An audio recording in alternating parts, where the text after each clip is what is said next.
Hi friends, welcome to the accountancy class. Today in this module, we are going to learn about sales return book and journal proper. Sales return book is a journal is used to record return of goods by customers to them on credit. On receipt of goods from the customer, a credit note is prepared like the debit note referred to in the previous session.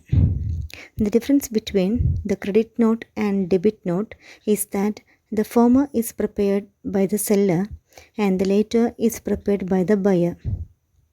Like the debit note, credit note is also prepared in duplicate and contains details regarding the name of the customer, details of merchandise received back, and the amount. Each credit note is serially numbered and dated. The source document for recording entries in the sales return book is generally the credit note. This is the format of sales return book. First column for entering date, then second column for entering credit number, then third column for entering name of the customer, then fourth column for recording ledger folio, that is page number of the ledger, and last column for recording amount of transaction. Goods sold on credit to the customers may be returned to us in the following cases.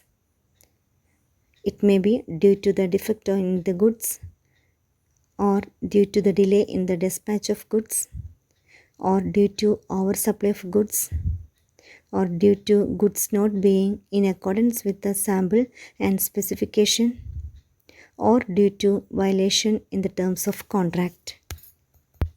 The main difference between return inward and return outward books are, in the case of return inward book, goods sold to the customer are returned to us. In the case of return outward books, goods purchased from supplier are returned to them. Return inward reduce the amount due to the debtors and we have to receive lesser amount.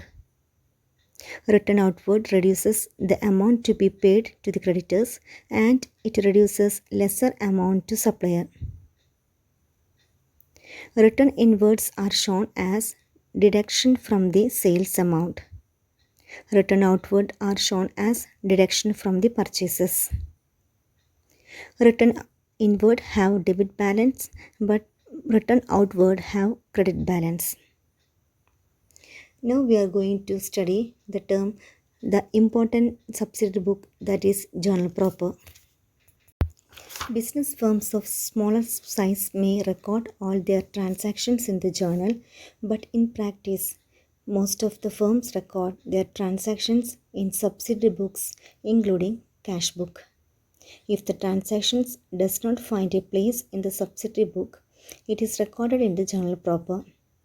There are certain transactions which cannot be recorded in either the subsidiary books, such as purchase of furniture on credit. If it would have been cash purchase of furniture, it would have been recorded in cash book. When purchase book records credit purchases of goods only, so the purchase of furniture and asset will not be shown in the purchase book. The purchase of furniture will thus be recorded in the journal proper.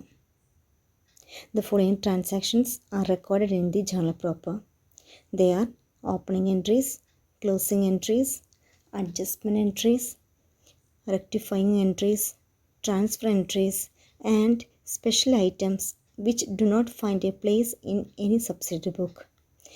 Example, purchase of asset on credit, sale of asset on credit, interest on capital, goods taken by the proprietor for personal use, goods given as charity, free samples, loss of goods, endorsement and dishonor of goods. Now I am going to conclude my topic. There are different types of subsidiary books. They are cash book, purchase book, sales book, sales return book, purchase return book, and journal proper. The different types of cash book are single column cash book, double column cash book, and petty cash book. Cash book is a book in which only cash transactions.